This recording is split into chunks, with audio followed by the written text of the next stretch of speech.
Hola chicas, ¿qué tal estáis? Hope you're all well. So sorry for just getting us up late, kind of just a few problems there in the internet. So I'm just gonna have a look at this correo electronic, this email, okay? So what I want you to do is I want you to write an email to your friend describing your bedroom. So you're gonna include the following points. Say if you like your bedroom or not. Say if your bedroom is big or small. Mention at least 10 things that are in your bedroom. Give the location of at least 3 things and ask your friend 2 questions about his or her bedroom. Okay, so that's on page 33. So I want you to cover all those points. Okay, if we go back a page, you'll see this correo here. So I want you to use this structure here. Okay, so at the top of your email, you're going to put in. So you're going to write. You can make it up to whoever you want to write. You're going to put in your day is from. So it's going to be from you. So you can write your own name there. A is the person you're writing it to. So you're going to be writing it to whoever. So you can make up Maria or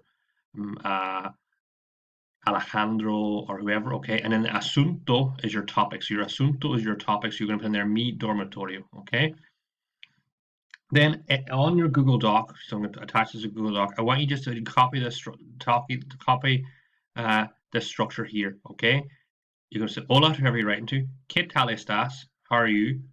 Gracias por el correo electrónico que recibí ayer. Thank you for your email that I received yesterday. Voy a hablarte de mi dormitorio. I'm going to talk about my bedroom. Okay? Okay? Voy a hablarte de mi dormitorio. So I want you to use those little structures there. Okay? So your day, you're from, who you're writing from. So you're going to put your own name there. The person you're writing to, and your asunto is your topic. And you're going to use these 3 lines here. All right? So I've just put a few little points for you here. Okay? So first point I asked you to write about, do you like your bedroom or you don't like it? So here you're going to use me gusta. That's a T, okay? Me gusta. Me gusta mi dormitorio if you like your bedroom, or no me gusta mi dormitorio. I don't like my bedroom. So use either one there, okay? Me gusta mi dormitorio or no me gusta mi dormitorio. The second point then asks to say, is your bedroom big or small, okay? Mi dormitorio es grande. My room is big. Or you can say mi dormitorio es pequeño. My room is small. Okay, so use either or, okay? So if you have a big room, use grande, mi dormitorio es grande. Or if you have a small room, mi dormitorio es pequeño. The next point then is asking you to talk about what's in your room, okay? So you can say, en mi dormitorio hay. In my bedroom there is or there are, okay? So it asks you to list off 10 things. I have 3 or 4 down here, like I've done una mesa as a desk, un armario is a wardrobe, unos zapatos is some shoes, una mesita de noche, a nightstand. It's asking you for 10, okay? So you can check that out in your textbook, okay? Just look through your textbook and see, you have a whole pile of things there. You might have an espejo, you might have a mirror, unos posters, auriculares, you might have headphones. So look at all the things we covered in your textbook. There's a whole pile there in that chapter. So you just have a look at that there and see if you can find the things here. Add a few more things as well, okay?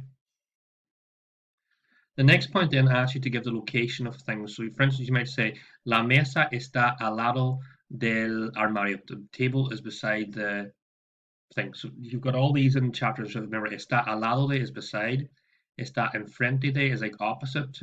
Está encima de is above. Está abajo de is under. There's a whole pile of those. So try and give the location of 3 things. Okay, you're given 3 things. Okay, so it could be something, maybe n. But so try and out of these 10, give the location of 3 things where they are in your bedroom. Okay, and then the last point then is asking you to ask 3 questions to the person that you're writing the email to. So here's a couple questions I've got. So the first one is, ¿qué hay en tu dormitorio? So you might ask the person, what is there in your bedroom? Maybe you might ask them, ¿te gusta tu dormitorio? Do you like your bedroom? You might ask them, ¿tu dormitorio es grande o pequeño? Is your bedroom big or small? Maybe you might ask them, ¿tienes televisión? Do you have a TV? So we can ask any of those questions there at the end. So I think it asks you for 2. So if you can think of any other questions, you put that in there as well, okay? Just for your ending then, okay? Your ending, I want you to end of kind of like this email here, okay?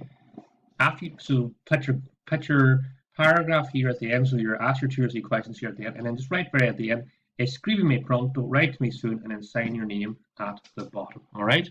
What I'm going to say is,